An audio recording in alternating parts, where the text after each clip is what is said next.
You are Locked On Mavericks Postcast, part of Locked On Sports Dallas, on the Locked On Podcast Network. Your team every day.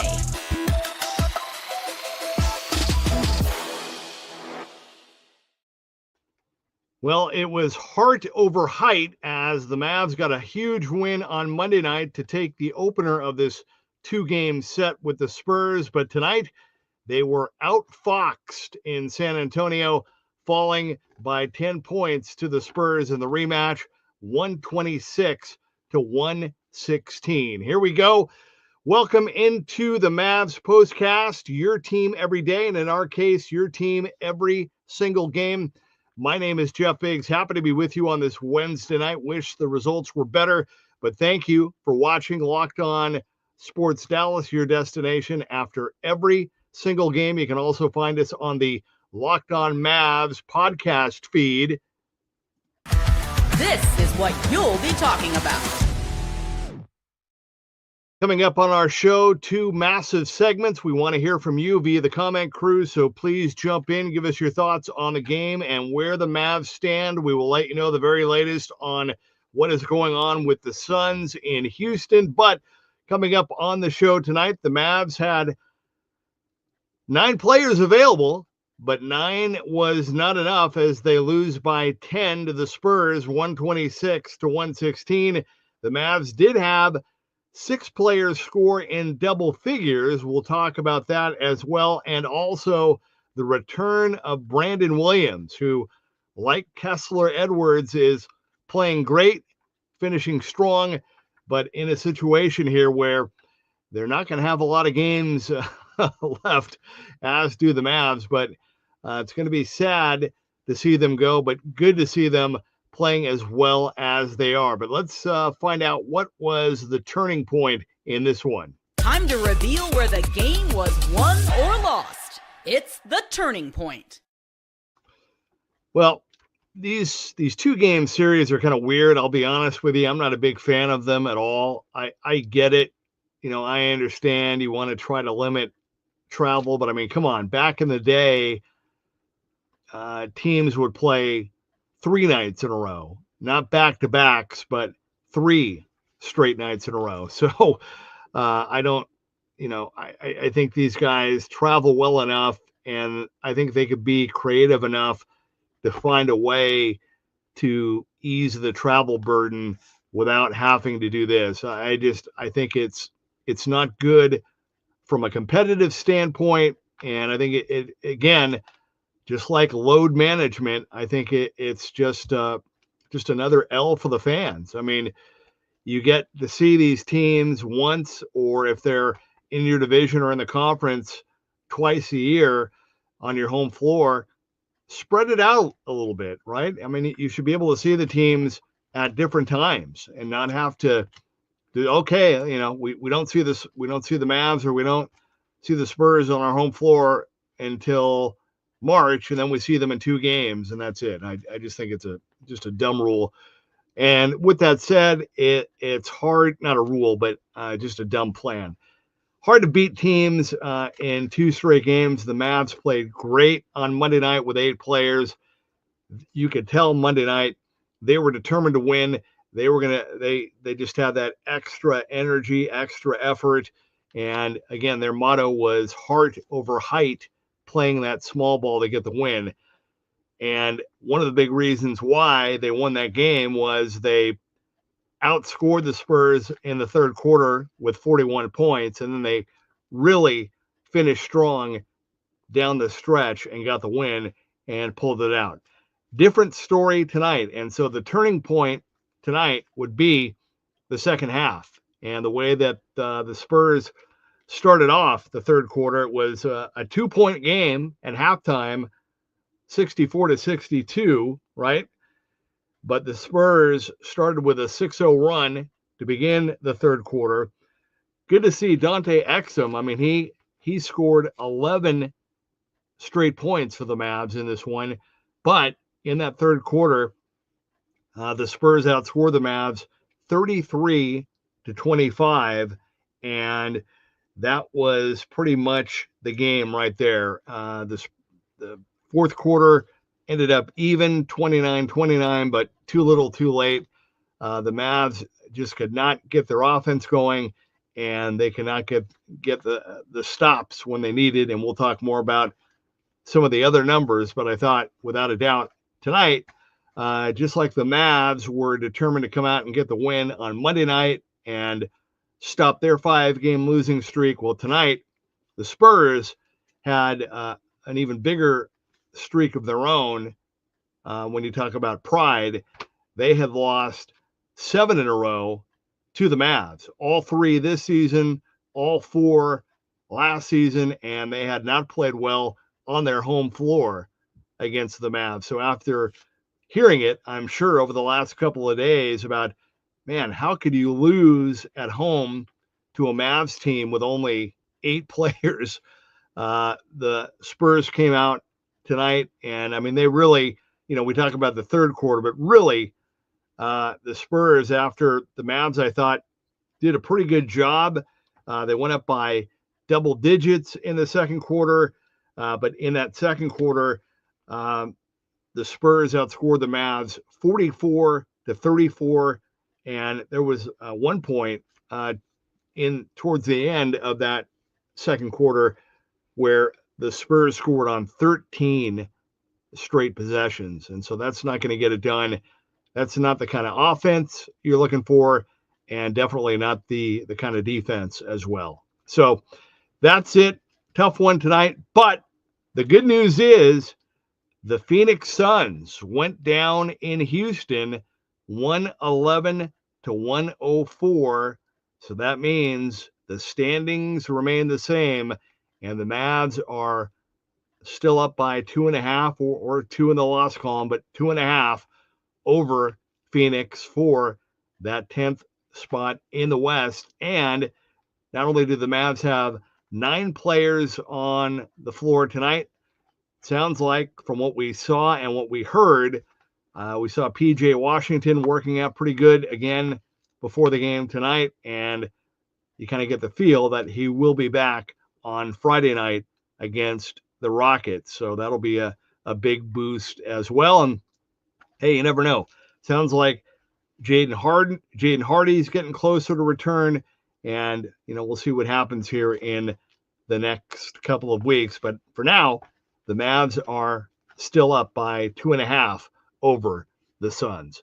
All right, we'll take a quick timeout. When we come back, we will let you know who the player of the game was for the Mavs, and we'll talk a little bit more about the numbers in this one. But the Mavs fall in San Antonio 126-116.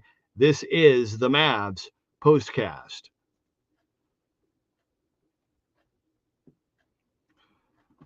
All right.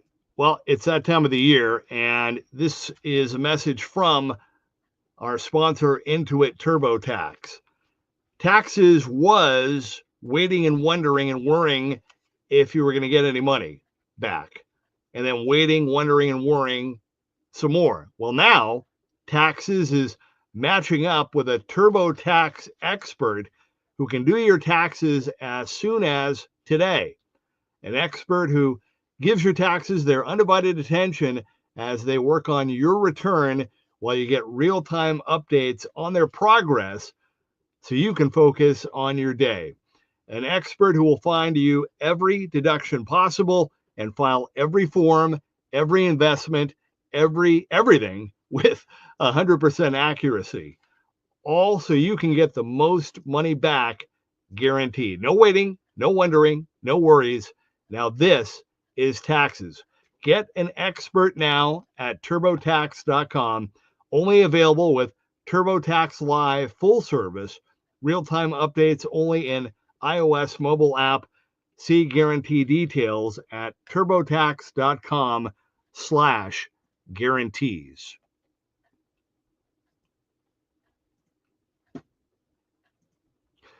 And, when I found out that Skims was making underwear for men, I was intrigued. I've heard so much about their quality from friends and family, and so I had to give it a try. And let me tell you, it lives up to the hype. I've always had issues with underwear, fit, comfort, or just finding the right style for me, and Skims changed all that. Their men's line offers something for everyone, from boxer briefs to classic briefs, all designed with a perfect balance of comfort and style. Now, all my fellow dads out there can probably relate to this. Our underwear drawers haven't had a good update in quite some time. You're always partial to something simple and classic. And for me, when it came to my underwear, I was never sure what I was doing when it was time to replace my old pairs with something new. And then I tried Skims Cotton 3 boxer briefs. Now, it's everything I loved about my classic boxer briefs, but honestly, better. They're the perfect weight, the perfect classic cotton feel, and the design is nice and simple, how I like it. From now on, this dad is going to go with Skims. Now, I'm hooked. These are perfect for my active lifestyle. They move with me, never lose their shape, and they stay in place all day, whether I'm working out or just running errands. They're the most comfortable and reliable underwear I've ever owned. Plus, the lightweight material feels amazing, almost like you're wearing nothing at all. So, shop Skims Men's at skims.com/LockedOnNBA and Skims stores. Let them know we sent you. And after you place your order, select podcast in the survey and select our show in the drop-down menu that follows.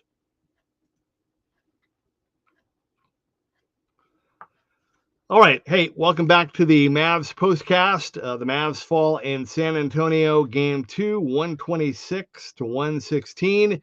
We would like to hear from you via the comment crew before we wrap things up. Time now, though, before we do that, to let you know our pick for the Mavs player of the game. This is the Locked On Player of the Game. Well, for me, again, 1+ with the Mavs small ball. They didn't have the defense, and I think a couple big stats that tell the story in this one. The Mavs were out-rebounded by the Spurs 47-32. Okay, so that shows you just what kind of a game it was on that front. And they were outscored in the paint by the Spurs 66-52. Also, the Mavs they did a really good job at the start, but they ended up with 18 turnovers, and they allowed the Spurs 29 fast break points. Also, 3-point shooting, not bad, 13 of 32 for Dallas. That's actually really good. At the line, 13 of 17, but again, the rebounds, the turnovers, and the points in the paint were the difference in this one for Dallas. Now, my player of the game, again, 6 Mavs in double figures. That's great, but I'm going to go with Brandon Williams, who made his return, ended up leading the Mavs with 19 points off the bench in 28 minutes, had a couple of threes, was 5 of 6 at the free throw line, ended up with 2 steals, 6 assists, and 3 rebounds. But again, we have really seen him come on strong. He had the career high Friday night against Memphis with 31. Tough that he's on this two-way contract. He has, I think, 5 games left to go, 5 or 6 left to go. And the Mavs have, 16 or 15 left to go. So something's he's gonna end, or they're gonna wait. Well, I don't know how they're gonna juggle all that. But I've been calling for Brandon to get more playing time for a while now, and really good to see him not only getting that playing time, but also making the most of it. And again, I agree with, I've been saying this, and I agree with what others have said. I mean, he's taken that next step. He's not a two-way guy now. He is a legit NBA player. I think he's a really good fit. I would love to see him stay on the Mavs bench next season. I think he brings a lot. I mean, there was one drive in the fourth quarter where, I mean, he literally just blew right by everybody. And the Spurs interim head coach with Pop out called the timeout because it was so bad. And so he's got the speed, he's got the brains, he's got the smarts, he's got the skill set, and his 3-point shot has been a lot better as well. So props to him. Again, six Mavs in double figures. Hey, Spencer Dinwiddie followed up his big night, ended up with 14. How about Dwight Powell? Dwight Powell probably had one of his best games of the season with 11 points in 17 minutes, also had 5 rebounds. There were some really nice screen and rolls with Dwight and Brandon Williams, so good to see him step up. Klay Thompson ended up with a decent finish, only with 12, but he was doing other things. Dante Exum had 17, including that stretch when he scored 11 straight points in the third quarter. And then both Naji Marshall and Kessler Edwards had 15 points in the starting lineup. And again, good to see them contributing on a regular basis. Great to see Kessler Edwards, who only has a handful of games left, to continue to do what he's doing. And Naji Marshall, who right now, again, here it is, March 12th, is having like the best month of his career right now. I mean, he is just off the charts. So tough loss tonight for the Mavs. But again, the Suns fell in Houston. So that sets the stage, keeps everything where it was. 2.5 for the Mavs, 2.5 game lead over the Suns for that 10th spot. And it sets up what should be a very fun finale with the Rockets coming up on Friday night in Houston, hopefully with the return of PJ Washington. One final thing before I go, if you get a chance, if you haven't already, I'm sure you probably have, but want to give props to Nick Angstead, who did an excellent show yesterday with Dr. Sutterer.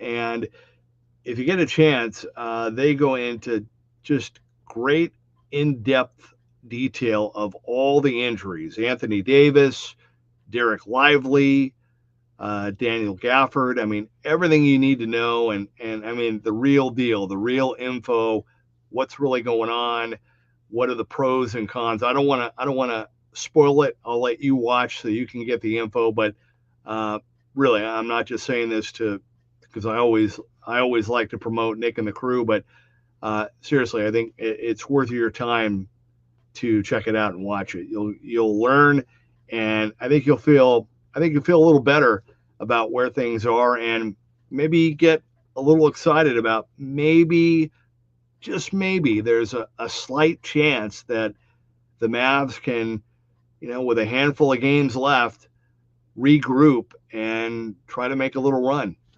We'll see. We have steps to go before we get there. But anyway, tough one tonight. The good news is they'll be back at it on Friday night. I hope that you will join me then after the Mavs take on the Rockets in Houston. But the final tonight from San Antonio, the Spurs get the bounce back and salvage the finale. The Mavs, though, win 3 out of 4 from the Spurs this season, but they lose tonight by 10, 126-116. This has been the Mavs Postcast.